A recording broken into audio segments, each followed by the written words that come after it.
샬롬, 편집자 기록 프로그램에 오신 것을 환영합니다. 오늘은 특별한 분을 모시고 무슬림 지역에서의 기독교 박해라는 특별한 주제를 가지고 이야기를 해보도록 하겠습니다. 무슬림 지역의 복음 전파에 힘써오신 마이클 캠nem 씨를 모셨습니다. 이 주제는 교회, 즉 그리스도의 몸의 역사를 볼 때 중동에 사는 우리 모두와 전 세계 동서양의 우리 형제들에게 밀접한 주제입니다. 특히 이곳 중동에 예를 들어 팔레스타인 당국의 본부가 있는 도시 라말라는 예전에는 기독교 도시였습니다. 불과 50년 전까지만 해도 90% 이상이 기독교인들이었으나 현재는 20% 내외에 불과합니다.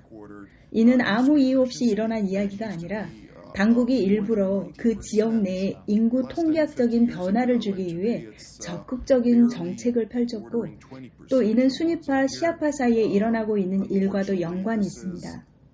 순위파가 시아파 지역을 점령하고 시아파를 쫓아내고 대신 그들이 정착하며 확장된 것이죠. 그런데 불행히도 많은 나라의 기독교인들은 어떠한 물리적 지원이 없기 때문에 아르메니아 같은 남부 카프카스 지역이나 서쪽 방향인 터키와 국경 지역인 그리스로 이동할 수밖에 없었습니다. 모든 것에 있어 무슬림이 지배적인 환경인데요. 그곳의 기독교인들, 그러니까 말하자면 새로 개종한 기독교인 말고 특히 실제로 중동에 사는 소수 기독교인들의 삶은 어떠했나요? 네, 분명 인구의 통계학적인 변화가 일어나고 있습니다. 시리아 내전과 2010년 아랍의 봄 혁명 후 이집트 내에서도 기독교인들이 여전히 압제 속에 있기에 그것을 떠나고 싶어 합니다. 그것은 1000년 이상 거주하던 곳이지만 증가하는 이슬람 극단주의자들의 행동으로 인해 더 힘들어졌고 이는 탈출로 이어지고 있습니다. 동시에 그들은 다른 주요 그룹들과는 달리 지정학적 지원이 없기 때문에 중동의 기독교인들은 역사적으로 과거에도 힘들 때가 많았지만 지금은 더 힘든 상태에 있다고 말할 수 있습니다. 가장 흥미로운 점은 다양한 정부와 정권들이 소수 기독교인을 이용하고 있다는 점이죠. 예를 들어 시리아의 아사드 정권은 소수 기독교인들을 보호해 왔는데요. 이는 정교회가 러시아에 의해 지원을 받기 때문입니다. 따라서 정교회는 러시아의 호의를 얻어낼 수 있는 도구로서 직접적인 연관이 있습니다. 정교회는 아사드 알라와이트 그룹 다음으로 큰 소수 그룹인데요. 정교회는 정치적으로, 지정학적으로 매우 중요한 카드인데 다른 곳에서도 이런 방식으로 이용이 되기도 한가요?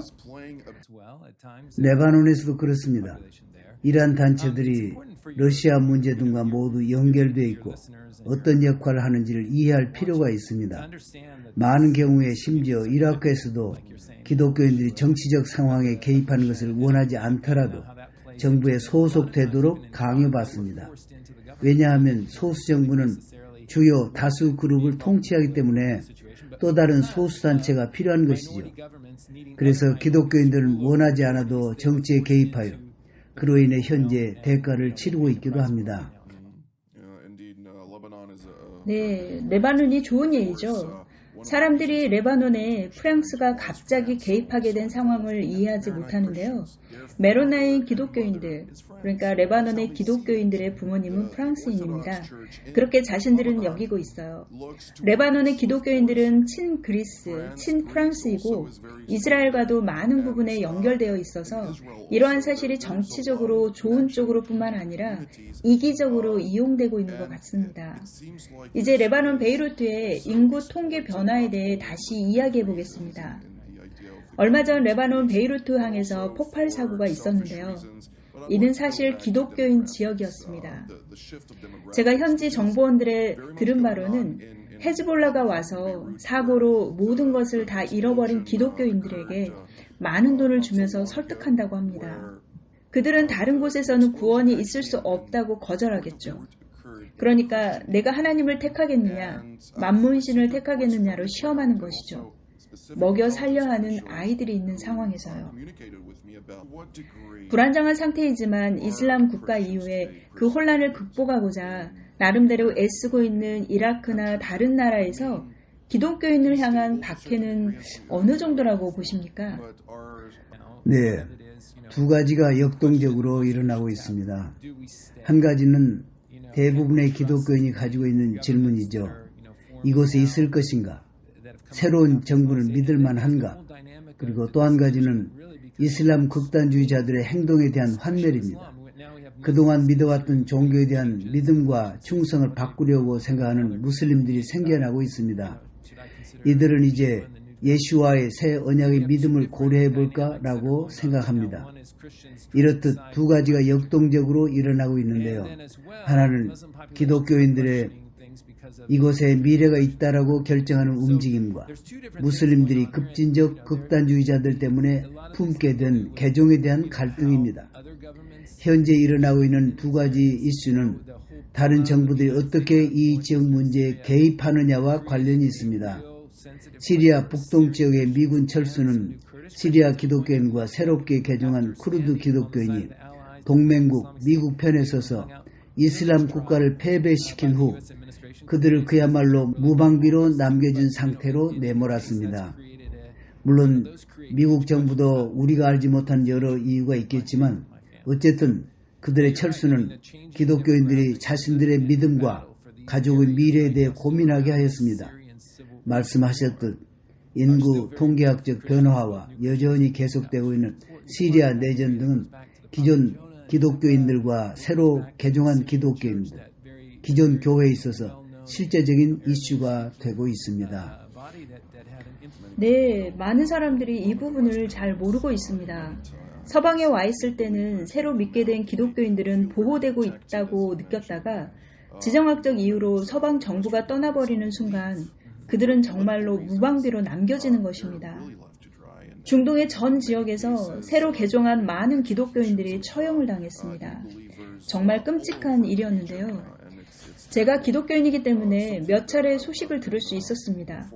특히 이란 문제를 다루는 정보 요원으로 오래 계신 두 분으로부터 IRGC, 그러니까 이란 혁명 수비대는 새로 예수님을 믿는 사람들은 전염병과 같은 존재이며 오늘날 이란에서 가장 다루기 힘든 골칫덩어리다라고 꼬리표를 붙인다고 합니다. 현재 수천 명의 사람이 새로 주님을 영접하고 있는 그런 상황입니다. 네, 수백만 명일 수도 있다고 합니다. 이란에 엄청난 움직임이 일어나고 있죠.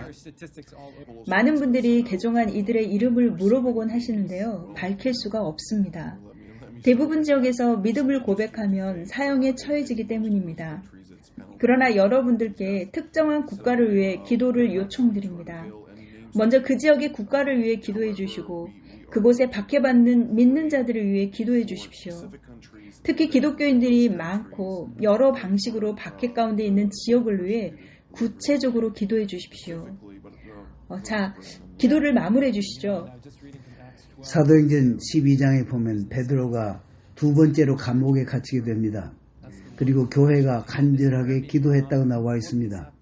즉 열정적으로 기도했다는 말입니다. 이 기도에는 6월절의 전과 후로 베드로가 천사들에 의해 감옥에서 나올 때까지 이루어졌습니다. 그들에게는 우리들의 물리적인 도움뿐 아니라 영적인 도움도 필요합니다. 사도행전 12장 5절에 베드로의 석방을 위해 교회가 간절히 기도했다는 것은 우리 믿음의 주요한 본보기입니다. 기도합시다.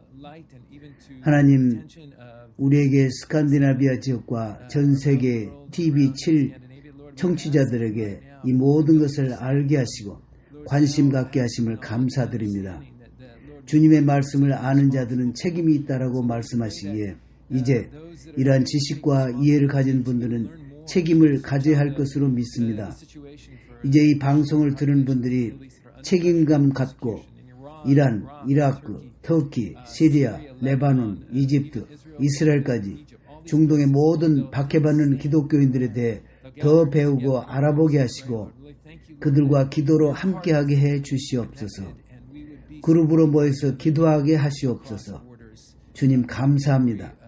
주님의 마음은 우리가 함께 국경을 넘어 하나님 나라의 영광과 하나님 나라의 확장을 위해 서로 연결되어 서로를 지지해 주기를 원하시는 줄 믿습니다.